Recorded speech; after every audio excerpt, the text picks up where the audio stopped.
देखिए, आपका रसखान का पद चल रहा था और रसखान जो कि आपके पहले सेमेस्टर में है और पहले सेमेस्टर में आपकी एक ही बुक के क्वेश्चन आने हैं, उसी में से आपको व्याख्या आनी है और छोटे क्वेश्चन आने हैं।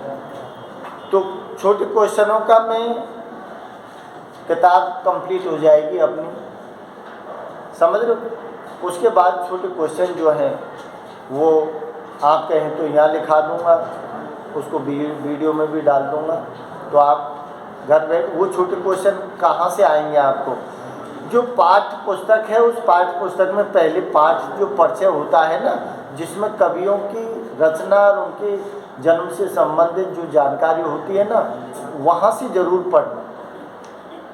किस तरह की भक्ति है, किस तरह का भाव दिखाया है, किस तरह का वर्ण विषय बनाया है, कहाँ जन्म हुआ है, क्या इसका नाम था, ये सारे शॉर्ट क्वेश्चन में आएंगे आपको। और आदिकाल और भक्तिकाल दोनों में से आएंगे। इसके अलावा आपकी पाठ्य पुस्तक है ना, इसके अलावा आपको किस में से आएगा, आदिकाल और भक्तिकाल, क्योंकि आपकी बुक का नाम आदिकाल और भक्तिकाल है। इसका मतलब है कि आदिकाल की प्रारंभिक सीमा क्या है, आदिकाल नाम किसने दिया है, आदिकाल की प्रमुख विशेषताएं कौन कौन सी हैं, आदिकाल के प्रमुख कवि कौन हैं, आदिकाल के रासो साहित्य कौन कौन से हैं, आदिकाल का जन्म क्यों हुआ, बहुत आदिकाल का नामकरण जो है वो किस किस ने क्या नाम दिया। तो ये सारे शॉर्ट क्वेश्चन हैं आपके, जो मैंने शुरू में हिंदी साहित्य का इतिहास पढ़ाया था उस समय ये सारी चीज़ आपको लिखवाई थी, मैंने नोट कराई थी। जिसने लिखी होंगी तो पढ़ लेना, नहीं पढ़ी हो तो हिंदी साहित्य का आदिकाल और भक्तिकाल की वीडियो पढ़ी हैं, उनको आप देख लेना। बाकी मैं शॉर्ट क्वेश्चन पढ़ाऊंगा तो इसमें भी डाल दूंगा और यहाँ भी आपको बता दूंगा, समय रहेगा अपने पास तो, नहीं तो फिर आप वीडियो से देख लेना। तो देखिए, अपना एक पद रह रहा था रसखान का कि रसखान वास्तव में रस की खान है। रस की खान क्यों है, क्योंकि जिस तरह से उन्होंने अपनी प्रेम भक्ति का वर्णन किया है, जिससे लौकिक प्रेम के माध्यम से अलौकिक प्रेम की व्यंजना की है। कैसी भक्ति है उनकी, माधुर्य भाव की भक्ति है और ऐजे सख्य भाव जैसी भी है, क्योंकि इनकी भक्ति में क्या है, इनका जो दिया है श्रृंगार भक्ति है, प्रेम भक्ति है। तो श्रृंगार और प्रेम भक्ति का मिला जुला स्वरूप है। और वैसे रसखान कौन है, जाति से मुसलमान है, लेकिन फिर भी हिंदू देवताओं को अपना आराध्य देव बनाया है। हिंदू संस्कृति और मुस्लिम संस्कृति का एक समन्वय का भाव भी उन्होंने दिया है। तो रसखान जो है वो श्री कृष्ण को अपना आराध्य बनाकर और उनसे जुड़ी हुई हर चीज़ जो है उसको उन्होंने अपने पदों के माध्यम से दिया है। तो देखिए, अपना एक पद रह रहा था और एक पद को मैं बता रहा हूँ आपको, थोड़ा सा सुन लेना। तो इसमें देखिए क्या दिया है, इसका मतलब है कि श्री कृष्ण भगवान जो मेरे आराध्य देव है ना, वो मेरे आराध्य देव कैसे हैं, वो ऐसे हैं कि जिनको बसते बसते जीवन निकल जाता है। जिनको बसते बसते क्या है, जीवन निकल जाता है, लेकिन वो किसी को मिलते नहीं। वो किनको मिलते हैं, जिनके अंदर प्रेम होता है ना। अरे चाहे वो सगुण हो चाहे निर्गुण हो, सभी ने प्रेम को महत्व दिया है। सगुण में तुलसी और कौन है, सूरदास और मीरा, तीनों ने ही प्रेम को महत्व दिया है। और निर्गुण में भी कबीर दास और मलिक मोहम्मद जायसी, उन्होंने भी प्रेम का महत्व किया है। तो चारों ही विशेषता जो है, सगुण और निर्गुण और राम काव्य, कृष्ण काव्य, संत काव्य और प्रेम मार्गी, चारों ही काव्य धाराओं में क्या है, प्रेम की समानता है।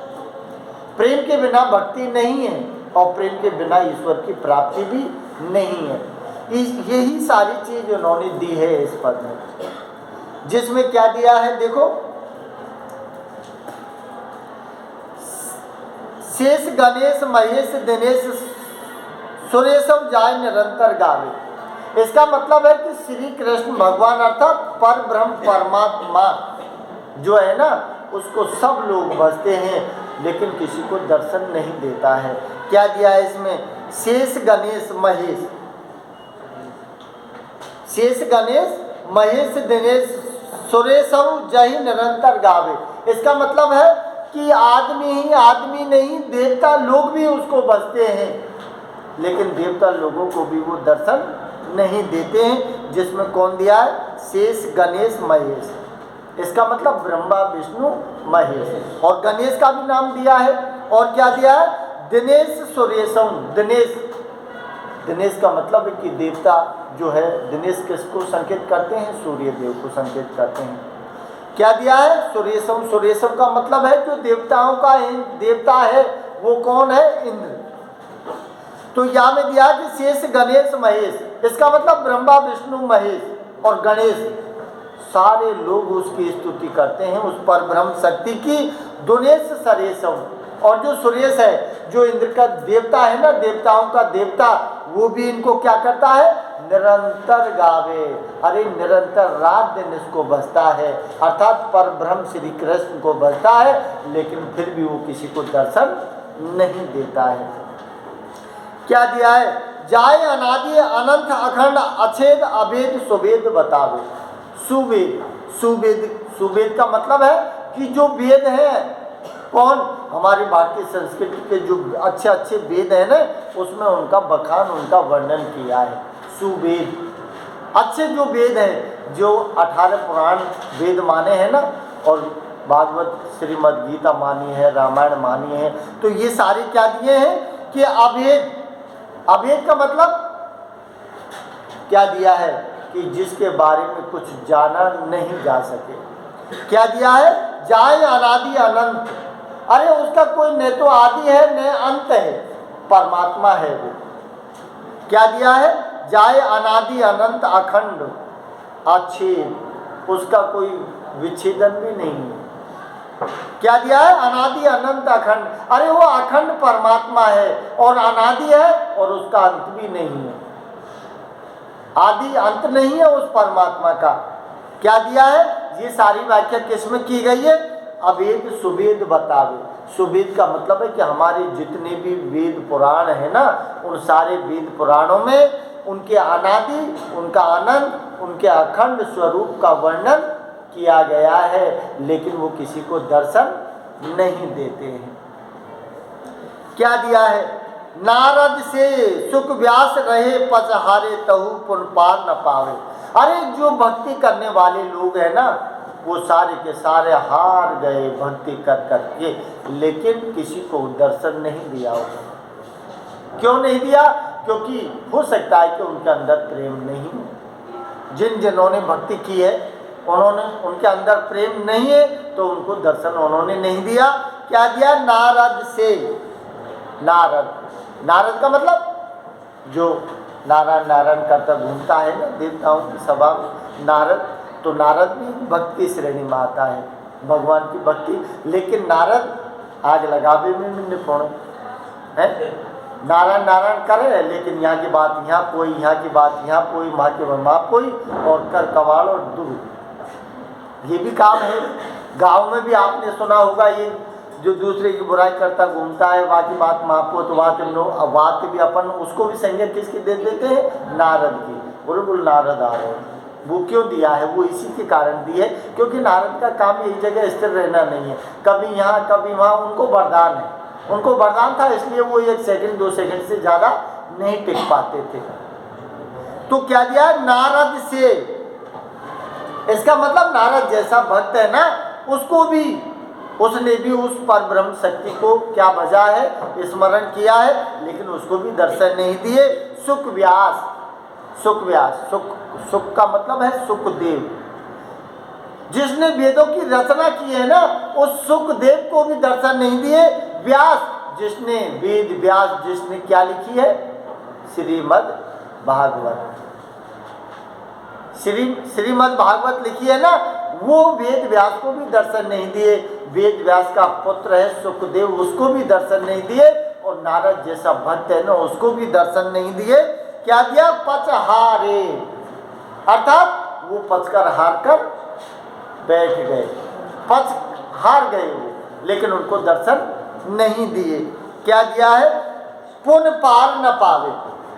और कोई उनका आज तक संसार में कोई पार नहीं पा सका। किसका? उस परब्रह्म शक्ति अर्थात मेरे आराध्य देव कृष्ण का पार भी नहीं पा सका, क्योंकि अनादि अनंत और अखंड है। वो पूरे संसार में क्या है? सर्वत्र रूप से फैला हुआ है, कण कण में वो समाया हुआ है, लेकिन बिना प्रेम के वो प्रकट नहीं होता है। उसके लिए किसकी महत्ता दिखाई है? प्रेम की। क्योंकि कबीरदास ने भी स्पष्ट किया है कि पोथी पढ़ पढ़ जन्म हुआ पंडित भयानक हो, और ढाई आखर प्रेम का पढ़े सो पंडित हो। अरे प्रेम को महत्व दिया है कि मैं प्रेम पंडितों को, जो ज्ञानी पंडित हैं, वेद भागवत और रामायण बाजते हैं ना, उनको पंडित नहीं मानता। मैं पंडित किसको मानता हूँ? जिसके अंदर प्रेम है, वो पंडित है। क्योंकि प्रेम जहाँ होगा ना, उस आदमी के अंदर करुणा भी होगी, दया भी होगी, प्रेम भी होगा। तो ये सारी चीज़ें, उदारता भी होगी, सहानुभूति भी होगी। तो ये प्रेम के साथ जुड़े हुए गुण होते हैं। और प्रेम जिसके अंदर होगा ना, परमात्मा उसी को दर्शन देगा। जैसे मैंने कल कहा था, भोले भाव मिले रघुराई। अरे भोले स्वभाव वाली जो व्यक्ति है ना, उन्हीं को रघुराई की प्राप्ति होती है, और किसी को नहीं होती है। तो क्या दिया है? ताई अहिर की छोरिया। अरे वो ब्रह्मा विष्णु महेश गणेश दिनेश सुरेश किसी को प्राप्त नहीं हुआ, क्योंकि वो कैसा है? आदि है, अनंत है, अखंड है। और ये सारी बात किसने बताई है? वेदों ने। वेदों ने वर्णन किया है कि अखंड है, अनादि है, अभेद है, सारा जानकारी उन्होंने दी है। लेकिन किसी को दर्शन नहीं हुआ। लेकिन नीचे क्या दिया है? दर्शन किन को हुआ है? देखो यहाँ क्या दिया है? ताई अहिर की छोरिया। ताही, ताही माने उसे, उसे किसको? श्री कृष्ण को। ताई अहिर की छोरिया। अहिर कौन है? अहिर का मतलब होता है यादव। अहिर जात को किनको बोलते हैं? यादव को। तो क्या दिया? अहिर की छोरिया। अहिर की छोरिया का मतलब क्या है? गोपियों की ओर इशारा है। क्योंकि वृंदावन में, गोकुल में कौन दिखाए? अहिर। अहिर का मतलब यादव। क्या दिया है? अहिर की छोरिया छचिया भर छाछ पे नाच नचावत। अरे अहिर की छोरियों को वो वैसी दर्शन दे देता है। क्यों? उन्होंने कोई भक्ति नहीं की, उन्होंने कोई शक्ति नहीं लगाई, ने कभी उसको भजा है। लेकिन उन्होंने क्या किया है? प्रेम किया है, इसीलिए हमेशा उनके बीच में रहता है। ब्रह्मा विष्णु महेश दिनेश गणेश और सुरेश किसी को दर्शन नहीं दिया। लेकिन यहाँ क्या दिया? ताही। ताही माने उसे, उसे मीन्स कृष्ण को। अहिर की छोरिया, जो अहिर की जो छोरिया हैं, जो गोपियाँ हैं ना, वो छछिया भर छाछ। छछिया भर छाछ का मतलब, छाछ माने तो छाछ है, और छछिया का मतलब है थोड़ी सी छाछ के लिए। छछिया ज़्यादा नहीं, थोड़ी सी छाछ के लिए क्या करती है? छछिया भर छाछ पे नाच नचावे। अरे वो श्री कृष्ण तो प्रेम का भूखा है, और उसको क्या चाहिए? दही मक्खन और छाछ। तो मक्खन खाता है तो छाछ, तो छछिया भर छाछ, इसका मतलब थोड़ी सी छाछ के लिए अहिर की छोरियाँ क्या नचाती हैं? नाच नचाती हैं। और वो नचता है। वो सिर्फ किसका प्रभाव दिखाया? प्रेम के वशीभूत होकर श्री कृष्ण थोड़ी सी छाछ के लिए, गोपियाँ यूँ कहती है ना कि ऐसे डांस कर, तो ऐसे ही डांस करें। और यूँ कहती है बंद, तो बंद क्यों? क्योंकि उनका मन मिल रहा है, प्रेम किया है कृष्ण से। और जिससे जिसका मन मिल जाता है ना, तो वो जैसे कहेंगे वैसे ही नायिका को करना पड़ता है। या फिर नायक कहेगा तो नायिका करेगी, नायिका कहेगी तो नायक करेगा।